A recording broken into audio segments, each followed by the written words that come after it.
Okay, video blog check everybody, Azrael here, and we are live here in Quezon City. Here's a Hobby Stadium, and we're doing another unboxing. Galing tayo sa isang event, so I'm here to unbox some of the gadgets na naiwan noong April, but here we are now.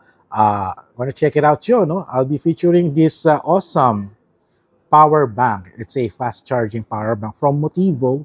So this is the Motivo H112 adaptive quick charging power bank.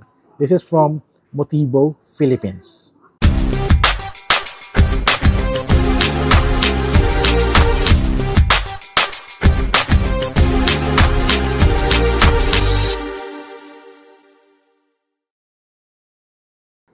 And here we go. Maraming salamat kay Motivo Philippines for lending out or giving this sample of their adaptive fast charging power bank. Nagustuhan ko siya kasi yung kanyang style, very see-through yung mga circuits, no? It's very unique.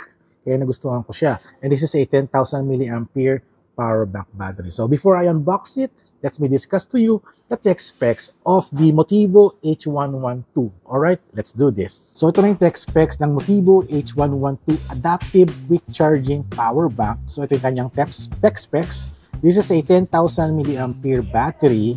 It's a USB Type-C port na may DC 5 volts equals to 3 amperes. At ang kanyang output sa USB Type-C is 22.5 watts. So that's very fast na rin din, no? Ang kanyang output USB Type-C is 20 watts. At gumagamit siya ng lithium-ion battery type. At ang kanyang meron siyang DC 5 volts na max total output. At meron siyang digital power display. Meron siyang LED display to showcase, so pakita kung ilang percent na lang yung battery. At ito ay fireproof PC shell. So hindi siya masusunog. This is a fireproof na rin din. Kung medyo may nasirang bagay sa inyo, hindi masusunog yung power bank kaagad. At meron siyang overcharge protection, short circuit protection, over voltage protection, discharge protection, at overuse protection. Dahatin din ang features nito. At very safe to use it. Kaya ko nagustuhan ko dahil marami siyang features na very helpful. At also, importante, safe siya. At available siya in colors na black, green, and yellow. And I got the, I think this is the black color. Ayan.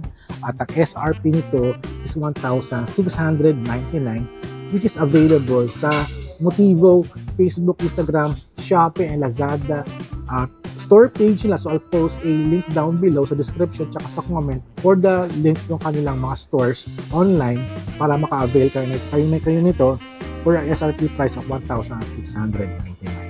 Alright, tapos na tayo mag-discuss ng tech specs. Let's do the unboxing at i-test na natin tong Motivo H112 Adaptive Quick Charging Power Bank. Alright?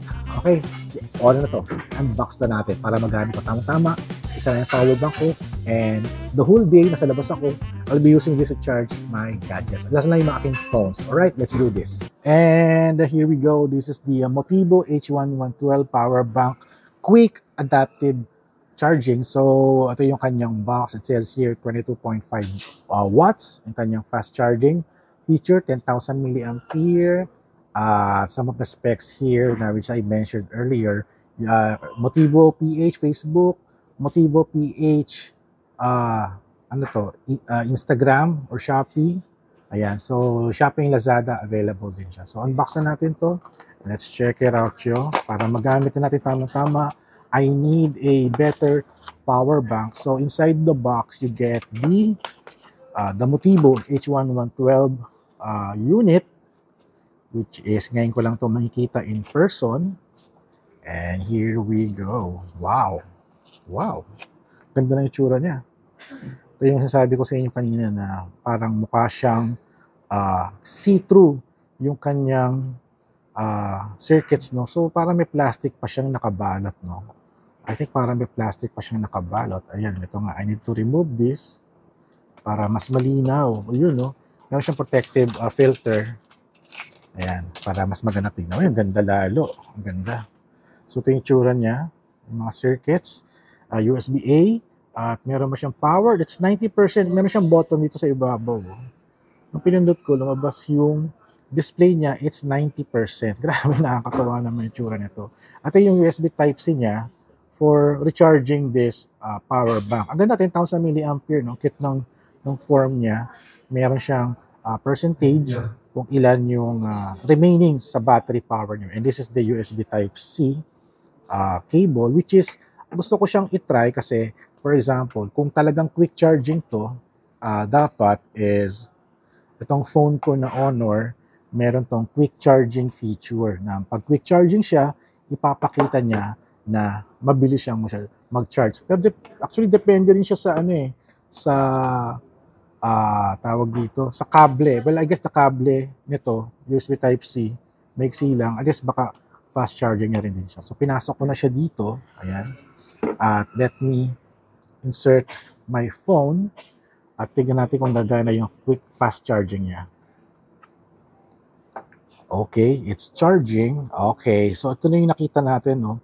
Naalala ko pala, for example, no, it's already charging siya, 51% pa lang. Naalala ko kasi ang quick charging ng phone ko is 64 watts. Yeah, 64 watts yung aking quick charging. But this one can only give 22.5 watts of charging. So, hindi siya lalabas na super quick charge dito sa phone ko. Kasi itong phone ko na Honor 90, kailangan naka 67 watts yung straight ka. Pero if I tried other power banks no, na talaga may fast charging up to 67 watts, lumalabas yung super charging feature niya. But this one, hindi. But I'm very confident na it will charge properly. Hindi lang siya ganun mabilis. But 22.5 watts is, I think, it will take around siguro mga 30 minutes o siguro, no? Baka ma-full charge na to, no? In 30 minutes. Kasi pag supercharged, ito mga less than 30, mga 15, 20, ma-full charge na siya. So ngayon, nakita ko, no, habang nagsasalita tayo, 50 naging 51%. So siguro in a few minutes, no, mabilis na siyang ma-charge tong phone ko using this Motivo H1112 power bank, quick adaptive power bank. Yun ang sabi niya, quick adaptive. So it means that I guess it adapts on the power level ng phone niyo kung ano kinakailangan. Ano, mabilis din siya, 52 watts na rin kagad, 52% na rin kagad tayo, no? So habang nagsasalita tayo, siguro it can charge 1% per minute siguro ng aking estimate, no? So I guess my phone will be supercharged na rin din. Siguro kung ilang minutes to, yeah, I guess mga 15 minutes nga, kaya niya ma-full charge to. So, that's it guys for our unboxing for today, featuring this, medyo ang tigas na itong USB-A ni Motivo. Medyo matigas. So, kasi bago pa lang siya. So, talagang, ito, kabit natin itong USB Type-C. So, ito, check nyo, plug nyo na ito sa socket ninyo para ma-recharge yung power bank ni Motivo. So, that's it for our unboxing for today, featuring this Motivo H1112 power bank with quick adaptive charge na 22.5 watts at 10,000 milliampere. Alright, so thank you guys for watching, and don't forget to subscribe, like, and comment, and I'll see you guys at the next video vlog adventure. Thank you so much, Motivo Philippines, for this, and this will be my new partner in my tech lifestyle. Alright.